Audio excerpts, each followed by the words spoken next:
Hello and welcome to Volusia Magazine. I'm Amber Osman. In this week's episode, drivers need to be aware of children as school is now back in session.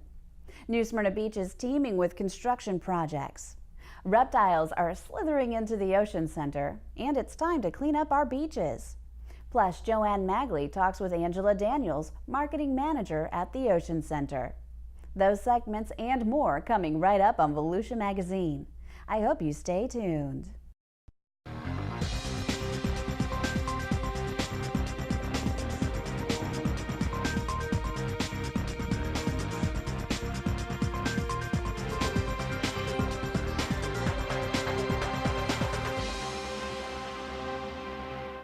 There are a number of significant construction projects going on in Volusia County, many of which are public projects in southeast Volusia. County Manager Jim Deneen and staff from the county's Public Works Department will provide updates on construction projects during a public meeting that is scheduled for Monday, August 15th from 6 to 8 p.m.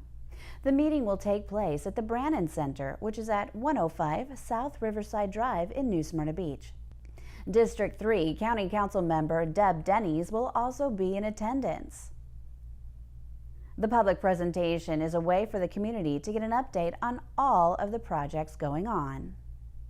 Topics will include dune walkover renovation, East Coast Regional Rail Trail updates, near-shore artificial reef system, South Atlantic Avenue sidewalk and drainage improvements, Smyrna Dunes Park boardwalk and facility improvements, Smyrna Dunes Park Fishing Pier, Turnbull Bay Road Bridge replacement, 10th Street widening, and more. A question and answer session will be held after the presentation. Do you want to help keep Volusia County beautiful? Residents and visitors can take action during the International Coastal Cleanup and Halifax Indian River Cleanup, which is scheduled for Saturday, September 17th. The county's Environmental Management Division is looking for volunteers to remove trash from beaches, rivers, and parks. Volunteers can register online at volusia.org/cleanup through September 2nd. Last year, nearly 800,000 volunteers in 87 countries collected more than 18 million pounds of ocean-bound garbage during the International Coastal Cleanup, which is sponsored by the Ocean Conservancy. Volusia County combines the coastal cleanup with the Halifax Indian River cleanup to enhance the environmental impact. In 2015, nearly 1,700 Volusia County volunteers collected more than 7,300 pounds of trash from the beach and the Halifax Indian River. Top items collected were cigarette butts, followed by plastic bottles and food wrappers. According to Becky O'Keefe, the county's cleanup coordinator, trash in waterways is more than just an eyesore. It actually threatens the health of humans and wildlife, particularly wildlife living on or in the ocean.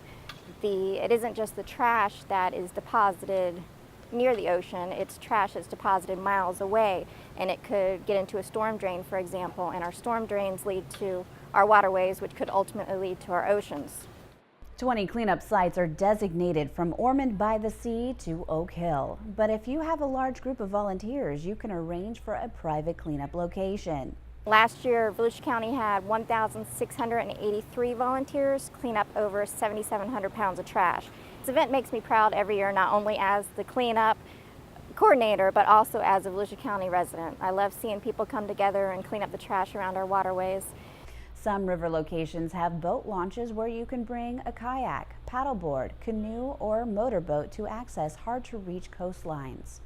Sign up to clean up by visiting volusia.org/cleanup, or you can contact Becky O'Keefe at BOKEEFE@volusia.org or 386-238-4773. Here's a look at some events happening around Volusia County.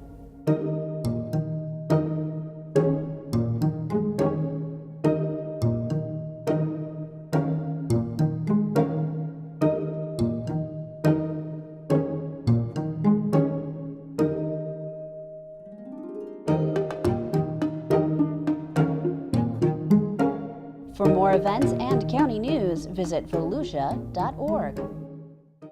The Spill the Water Heroes, stopping mosquitoes by spilling the water where mosquitoes are made. It stopped raining. Kids, do I see some of your toys out in the yard? Hero suits activate. Invisibility bug spray applied. A Spill the Water hero knows. To save summer, got ya! You gotta spill the water. Heroes at home, can you find the things around your house that can hold water? Keep your summer free from mosquitoes. Last spring, we aired a story about some high school students in Volusia County that were getting an early start to rewarding careers in the construction industry. Today on Business Beat, Joanne Magley brings us this encore presentation.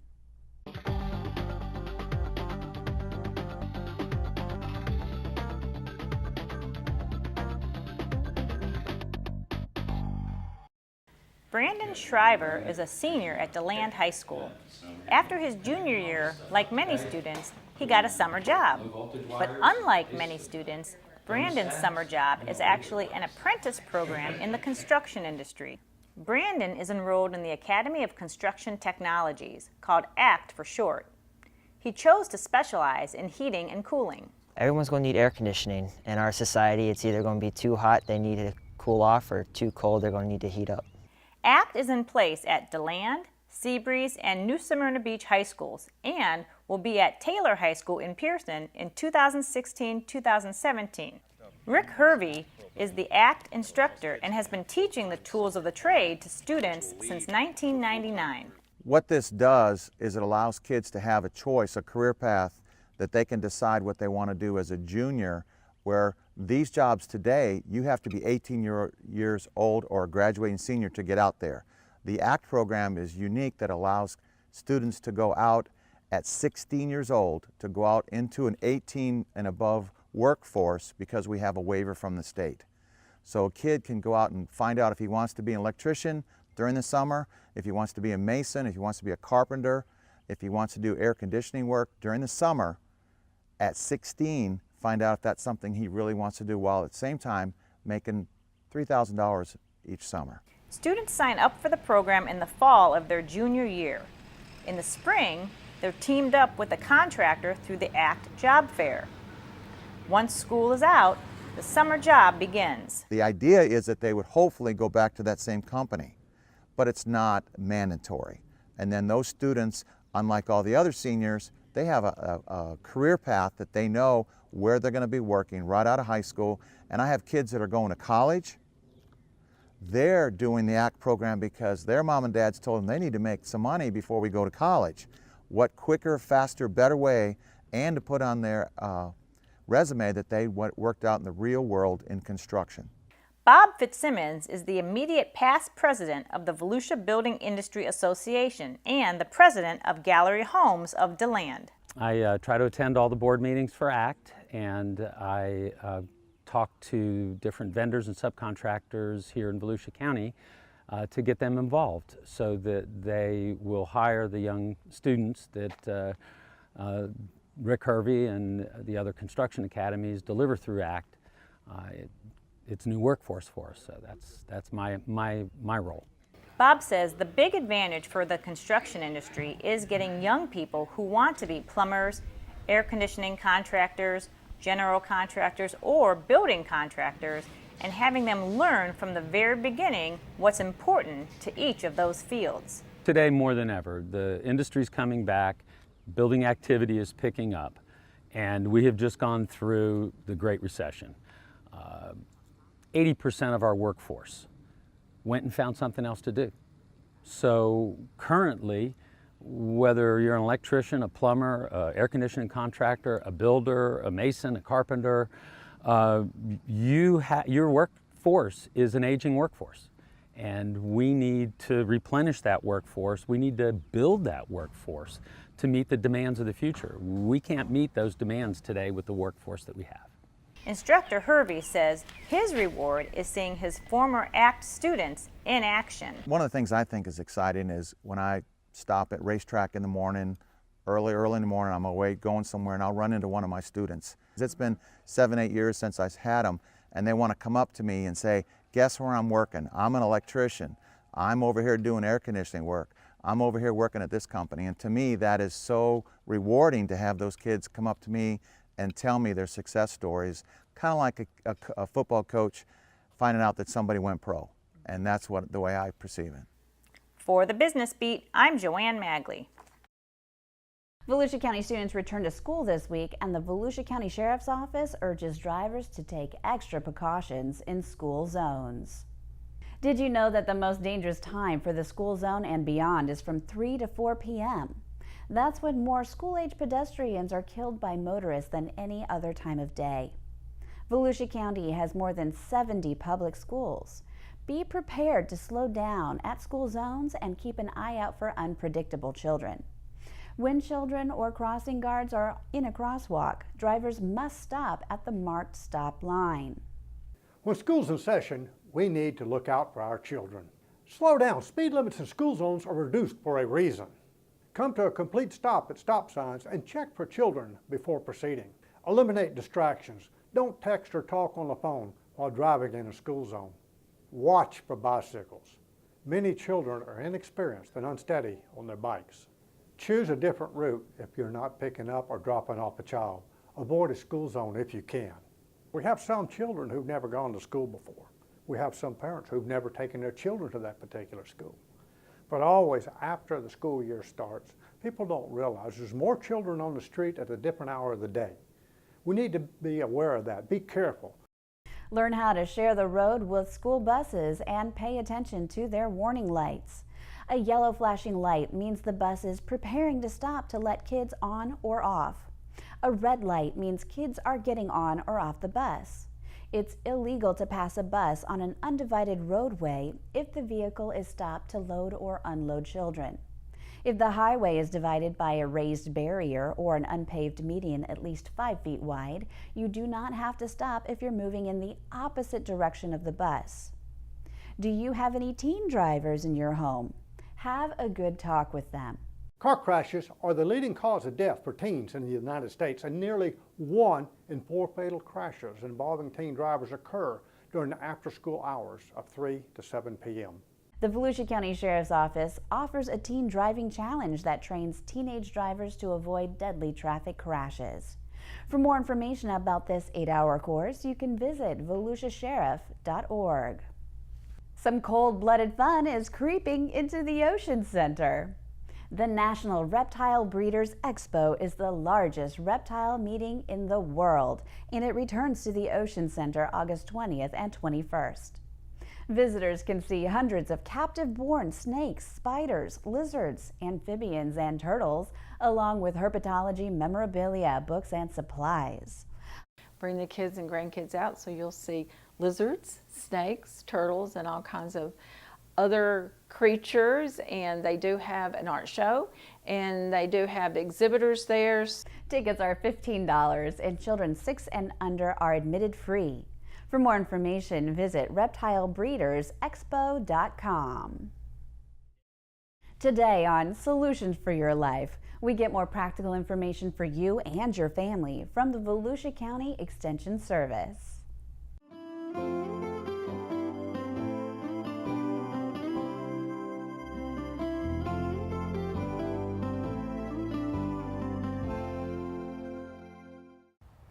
I'm Sharon Gamble with Solutions for Your Life, and I'm here today to talk about the beef industry here in Volusia County. The beef industry in Volusia County is alive and well. There's about 8,500 cattle in Volusia County, ranging from the north end of the county all the way down to the St. Johns River.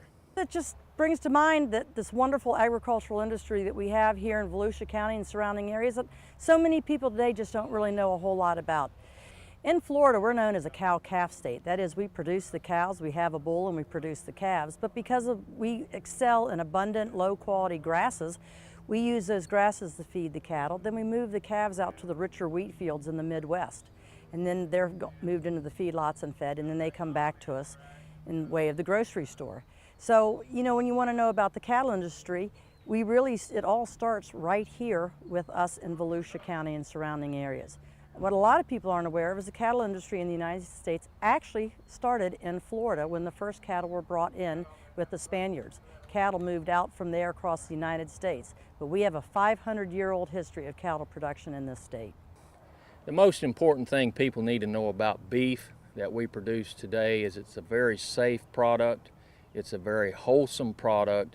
You get a lot of your nutrients that your body needs out of beef, and it's a well-rounded protein source.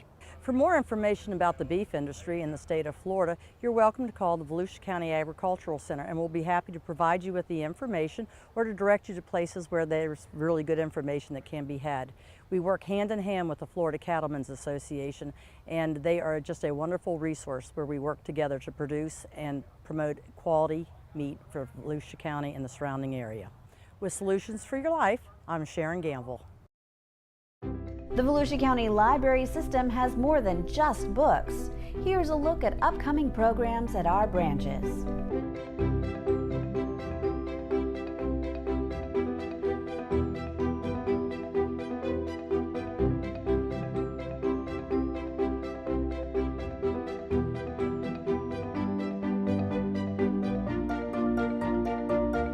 For more library events, visit volusialibrary.org.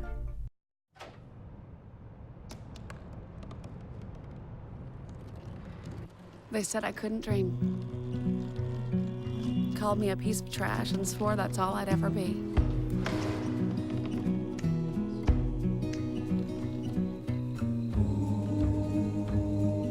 Said a bottle couldn't see the ocean.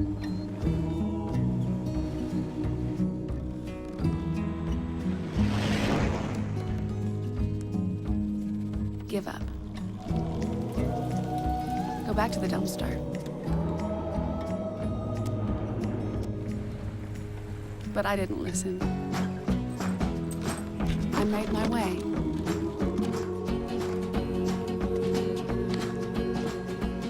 And now, I am what I've always wanted to be.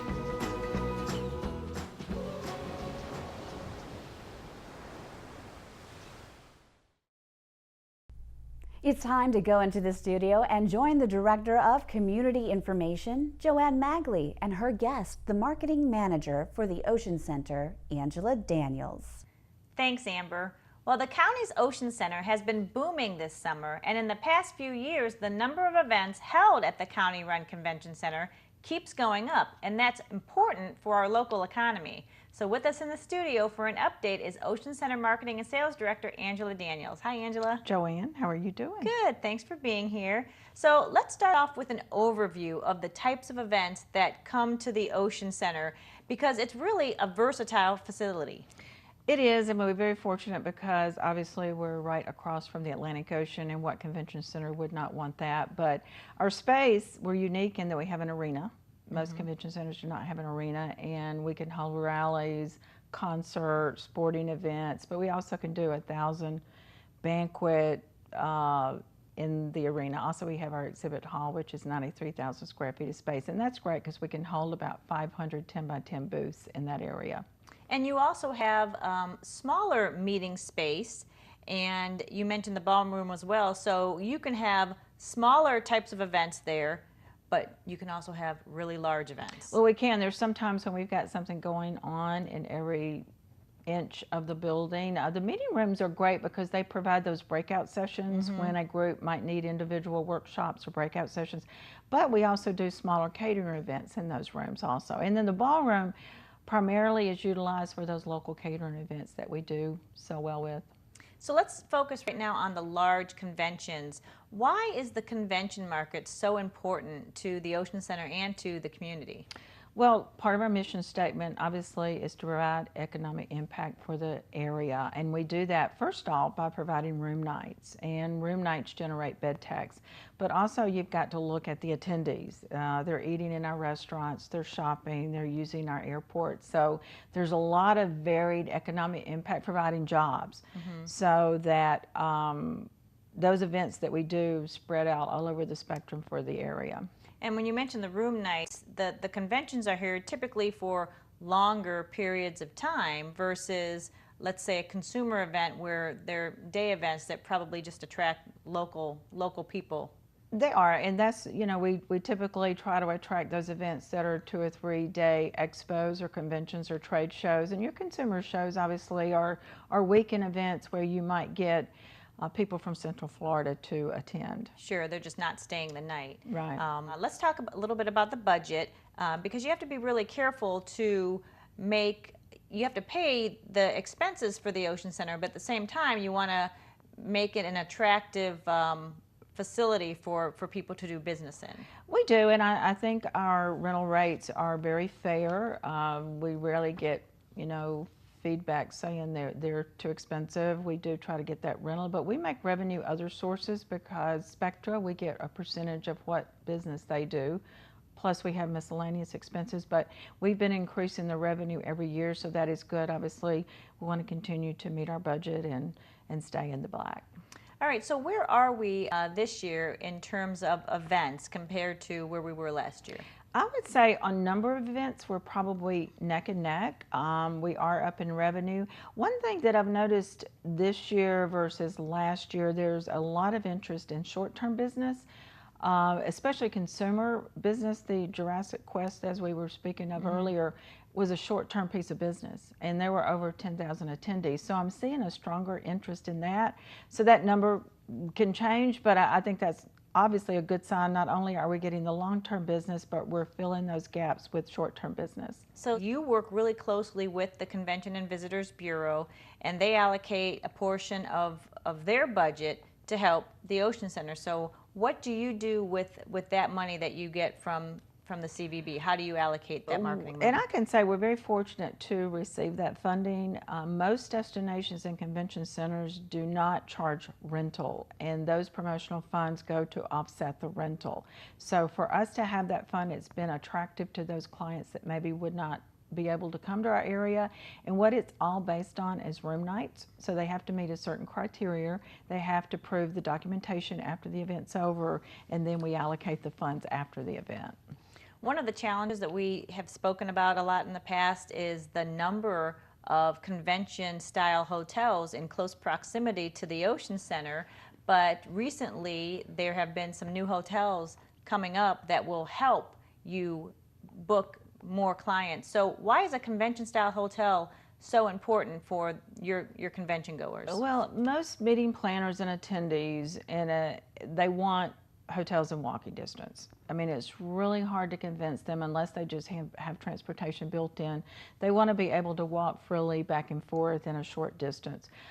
We are getting, you know, the new Westin, which is going to be fairly close to the convention center, plus there are other upgrades at other properties which I think are going to assist us. But like I say, they still are interested in having those hotels near us.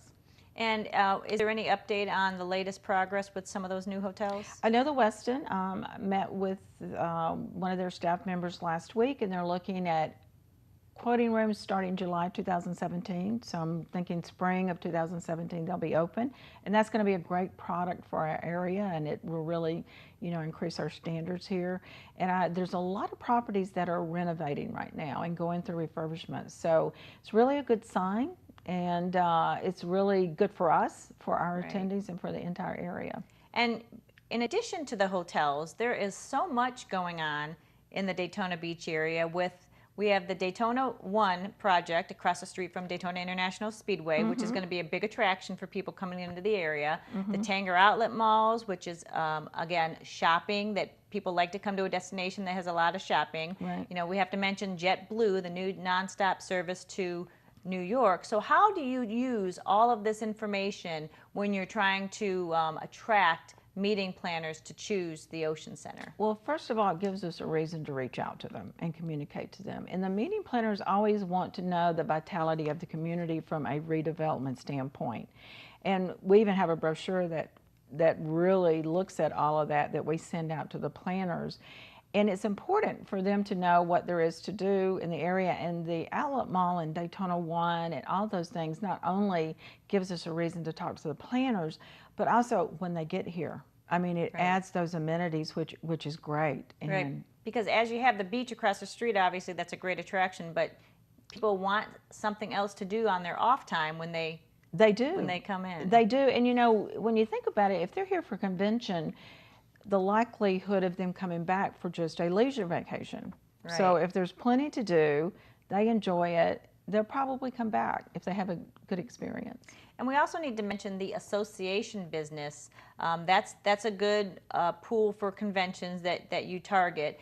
But there's a lot of association business that's actually right here at home, and we call that bring a meeting home, because many of us are involved in associations, and really it just takes people letting the Ocean Center staff know, hey, I'm involved in this organization, here's the contact.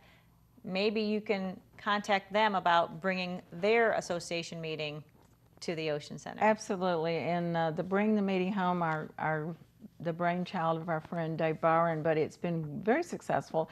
I mean, it's, as you mentioned, all of us are members of association, and those associations have annual conferences or regional meetings.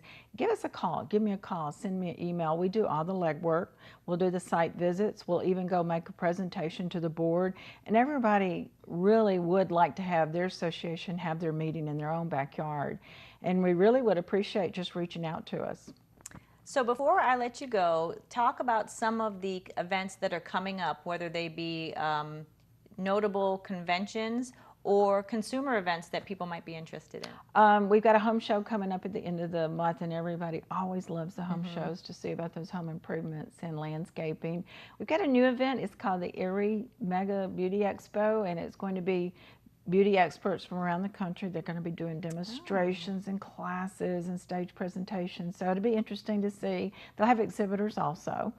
And then we got 2 local catering events this month. We've got the Lincoln Day Dinner, which is coming up next week, and also the Embassy of Hope Gala, and they've been great supporters of ours. So that will round out the end of August. All right, so how can people keep up to date on what's going on at the Ocean Center, or maybe contact you if they have a lead for a convention? Well, you can email me, adaniels@oceancenter.com. Our website is oceancenter.com, so please reach out to us. We'd love to hear from you. So. All right, Yeah. Angela Daniels, Sales and Marketing Director for the Ocean Center in Daytona Beach. Thanks for being here. Thanks, Joanne. Amber, back to you. Thanks, Joanne, and thank you too for watching Volusia Magazine. If you have any questions about the show, you can always feel free to give us a call at any of the numbers you see listed here, or you can log on to volusia.org and click on the News tab at the top of the screen to find us. Incidentally, you can find the County Council's meeting calendar there too. In fact, you can use volusia.org to find out about meeting dates, workshops, topics of interest, activities, and how you can become involved. And we hope you won't forget to listen to Volusia Today. That's Volusia County Government's weekly public radio broadcast. Volusia Today airs every Tuesday, Wednesday, and Sunday mornings on the local radio stations you see on your screen. For Volusia Magazine, I'm Amber Osmond. I hope you have a wonderful evening.